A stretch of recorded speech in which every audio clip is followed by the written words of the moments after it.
You know what? I was reflecting on being young. I was the oldest of three brothers. Grew up in Washington, D.C. in the 80s when we was pretty much the murder capital of the world. I moved, I had a mom, she was 14 when she had me. We moved every year. I went to a different school every year into 7th grade. Imagine having to go to a different school every year and make new friends. Yes, I have PTSD still from that. But it, it let me kind of grow up a little different, you know? It really challenged my psychology. And I'm thankful for it, you know? Plus, I just knew how to adjust to be someone better. And that voice in my head, now that I know, is quantum physics. We call it orchestrated reduction. Stuart Hameroff, he recently has done many videos regarding consciousness and the body. Microtubules in consciousness. On NIH, they have quite a few writings on that.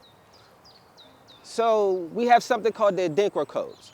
Dr. Henry Gates, algorithms. You know, when you do your computers, you do the internet and all of that, that's written on algorithms. But we also have natural algorithms that we see that is called space.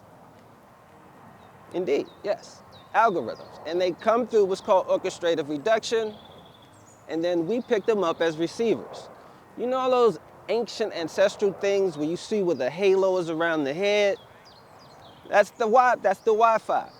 So when you ascend, that means ASCEND, you're bringing your Kundalini up to your solar plexus, and you're using the force at that part, then your lightsaber, and then you become basically different. Your cells evolve, your hippocampus goes through a second puberty. You have three aspects of your long-term memory. They're called CAM 1, 2, and 3. Indeed, it's very important. Literally, you get out of the matrix. That's what that's about. Your brain starts picking up different frequencies through what's called orchestrative reduction. And then, you ever see the movie Limitless?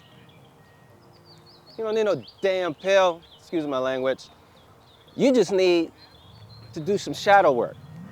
And I remember when I was in college, I was selling a lot of weed. I was better than McDonald's, you know? And a lot of women, but I had to detox from all of that because I wasn't going to graduate at that rate. So I went to Tennessee, stopped smoking, went jogging every day, and I started writing down my thoughts. It was therapy. You couldn't tell me to go to therapy, but that was the therapy I needed, just to be alone, away from the rock star life. And when I was writing down, I wanted to write about relativity. I started thinking about Einstein, and I was like, E equals MC squared, and that's okay. So in accounting, I learned that revenue is determined not only by relativity, but it has to be relevant and reliable. So I was like, if I want a reliable energy source, I wanted to come up with a formula for spiritual energy. I literally wrote down on paper, I changed the variables, and I came up with something. Now, I call it my fractal point potential. It's copyrighted, don't even try to mess with it. It's like, you know, we're comic kids. So your fractal point potential is how you are picked up in the universe. Everything has a hydrogen signature. Believe you me, physicists and astronomers know this. And so when you are evolving, your fractal point potential, it starts developing. Your gamma wave thinking starts changing. Your lambda wave thinking starts changing. These are actual words that are used in neuroscience. And so then you're changing literally your DNA in your cells because you start to pick up like that halo, like Yeshua, indeed, Muhammad, all of them. You become an ascended master. That's Rosicrucian teaching, esoteric teaching, hermetic teaching. I can put it in different languages, but it's all the same thing. That's what quantum entanglement is. That's what quantum physics is about, learning how things are relevant.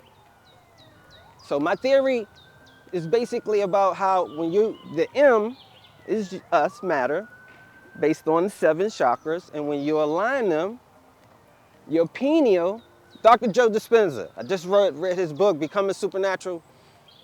So when I was in college going through my drug-induced detox, I actually tapped into something that I didn't know existed. And that was literally my evolution.